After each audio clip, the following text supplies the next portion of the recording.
各位同学，大家好！今天我们的初级汉语口语就开始上到第一课了。ចឹងសួស្តីកូនសិស្សទាំងអស់គ្នានៅមេរៀនសន្ទនាភាសាចិនដំបូងរបស់យើងថ្ងៃនេះគឺយើងបានមកដល់មេរៀនទី1ហើយអញ្ចឹងមុននឹងចូលទៅដល់មេរៀនគឺលោកសើសុំណែនាំ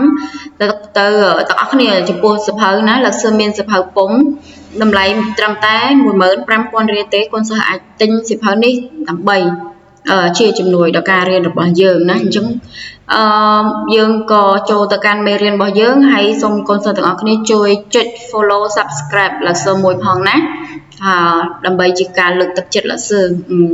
ក្នុងការធ្វើវីដេអូបន្តទៀត好我们现在就要上到第一课អញ្ចឹងមេរៀនទី1កូនសិស្សមេរៀនទី1យើងហៅថា第一课ណា第一课第一课មេរៀនទី1你好你好មានន័យថាសួស្តីណា你好你好សួស្តី第一课មេរៀនទី1你好សួស្តី好，各位同学，我们现在就看我们的课文内容有哪些的ថ្ងៃនេះយើងមកមើលណាខ្លឹមសារមេរៀនរបស់យើងតើមានអីខ្លះ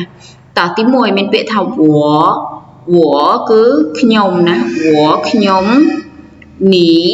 អ្នកណាឥឡូវយើងមើល我មួយសិនណាគឺលោកសើបរៀនយើងប្រកប 拼音 ផងដោយសារវគ្គមុនយើងបានស្គាល់ 拼音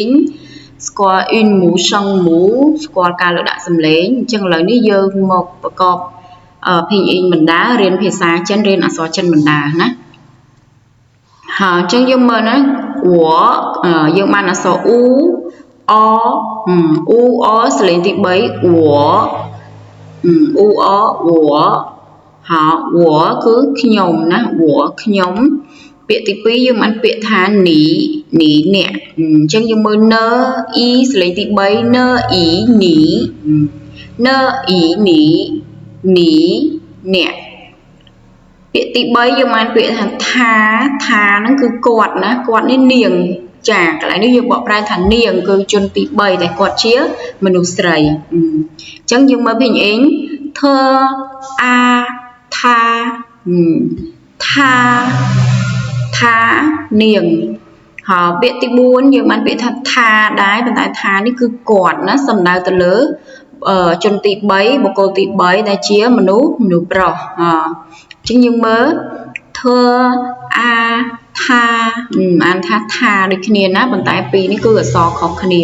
អក្សរដែលមានអក្សរញីខាងមុខនេះគឺបញ្ជាក់ឲ្យមនុស្សស្រីណាតោះឥឡូវយើងមើលទី5យើងបានពាក្យថាហោយើងមើលពីអ៊ីងហឺណាព្យញ្ជនៈហឺយើងស្គាល់ហើយហឺដាក់ស្រអោមកណាហឺអោហោមានន័យថាល្អហើយយើងមើលពាក្យទី6យើងបានពាក្យថាហិនហោមានន័យថាល្អណាស់ឬមួយក៏សុខសប្បាយតោះអញ្ចឹងយើងមើលភីងអ៊ីងហឺអិនហិនហឺអោហោហិនហោមានន័យថាល្អណាស់ឬមួយក៏សុខសប្បាយក្នុងន័យសួរសុខទុក្ខគ្នាណាយើងអាចឆ្លើយថាហិនហោបានតើយើងមើលពាក្យទី7យាហិនហោយានេះមានន័យថាកអីមួយអញ្ចឹងណាកដែរគេឯងដែរអញ្ចឹងទៅតើអញ្ចឹងយើងមើលភីងអ៊ីងយាសលេងទី3ណាយាសលេងទី3ហឺអិនហិនសលេងទី3ដូចគ្នាហឺអោហោយាហិនហោមានន័យថាក៏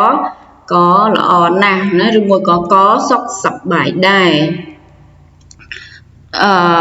ពាក្យចុងក្រោយយើងបានពាក្យថា谢谢មានន័យថាអរគុណតើយើងមើលពីអ៊ីងស៊ីអ៊ីសៀអញ្ចឹងសៀនេះភាគច្រើនគឺយើងចេះហើយអត់រៀនក៏យើងចេះដែរមែនទេអញ្ចឹងគឺទី1នេះគឺយើងមករៀនស្គាល់ពាក្យមួយណាអញ្ចឹងថ្ងៃនេះយើងបានពាក្យថាវបានពាក្យថានីបានពាក្យថានាងនិងថាគាត់បានពាក្យថាហោបានពាក្យហិនហោ也很好，蛮别谢谢。好，现在我们的简单生词都学会了，là nó cứ ពាក្យស្រួលៗនេះគឺយើងរៀនចេះហើយយើងនឹងចូលទៅកាន់ខ្លឹមសារបន្តទៀតពាក់ព័ន្ធទៅនឹងទម្រង់សំណួរ好现在我们来学习这个问题哈问题哈ណាគឺគេហៅសញ្ញាសំណួរអញ្ចឹងយើងធ្វើម៉េចទើបយើងយល់ថាសញ្ញាសំណួរនឹងម៉េចអញ្ចឹងទី1គឺយើងស្គាល់ពីអក្សរម៉ាមានន័យថាទេឬទេណាអញ្ចឹងឲ្យតែទម្រង់សំណួរគឺមានអក្សរម៉ានៅពីក្រោយណាអញ្ចឹងយើងត្រូវចាំណាទម្រង់សំណួរមានអក្សរម៉ានៅខាងក្រោយណាអក្សរនេះអក្សរមួយនេះយើងហៅថាអក្សរម៉ាហើយយើងមានឧទាហរណ៍ដូចជាហៅម៉ាហ្នឹងគឺល្អទេ这个好吗មួយនេះល្អទេណាគឺហៅម៉ាមួយនេះល្អទេ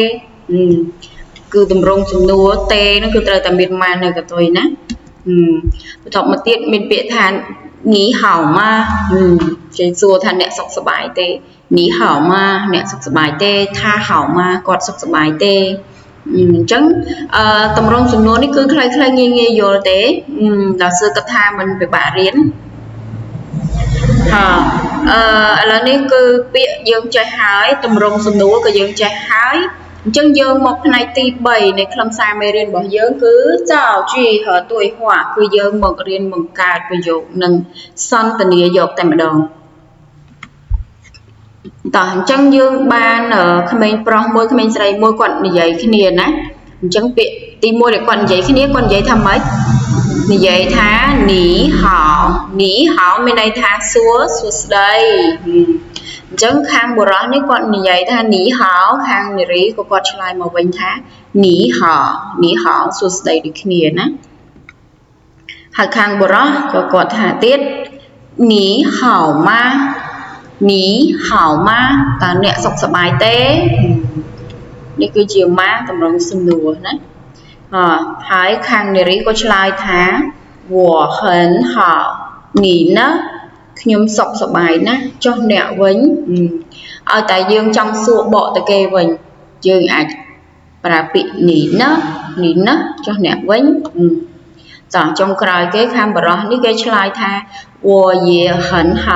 ខ្ញុំក៏សុខសប្បាយដែរណា我也很好ខ្ញុំក៏សុខសប្បាយដែរ谢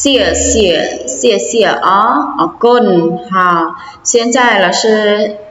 大概念给大家听一下ចឹងឥឡូវហ្នឹងគឺ老师អានឲ្យអ្នកទាំងអស់គ្នាស្ដាប់បន្តិចណា你好吗我很好你呢我也很好谢谢好各位同学你都听到老师念了是吧现在要你跟着老师一起练习អញ្ចឹងឥឡូវហ្នឹងគឺយើងមកអនុវត្តជាមួយ老师ណា老师អានមួយយើងអានតាមមួយដែរអូខេតោះចាប់ផ្ដើម你好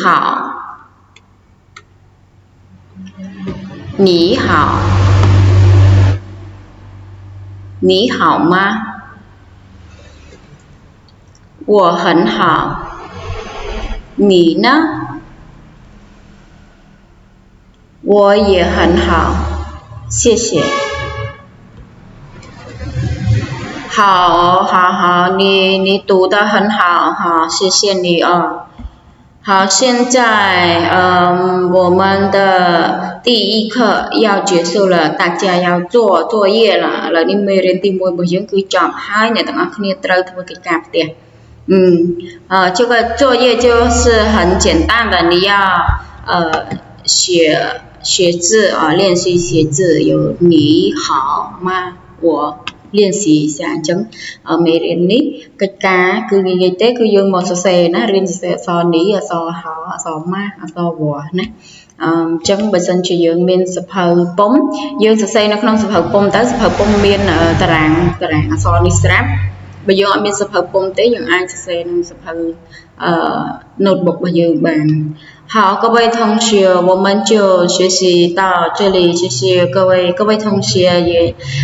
关注一下老师啊，ជាងកូនសិស្សទាំងអស់គ្នា complete ចុច follow subscribe 老师ម្នាក់មួយណាហើយជួបគ្នានៅវីដេអូក្រោយនៅក្នុងមេរៀនទី2នៃសៀវភៅភាសាចិនសន្ទនាដំបូងហ៎谢谢各位再见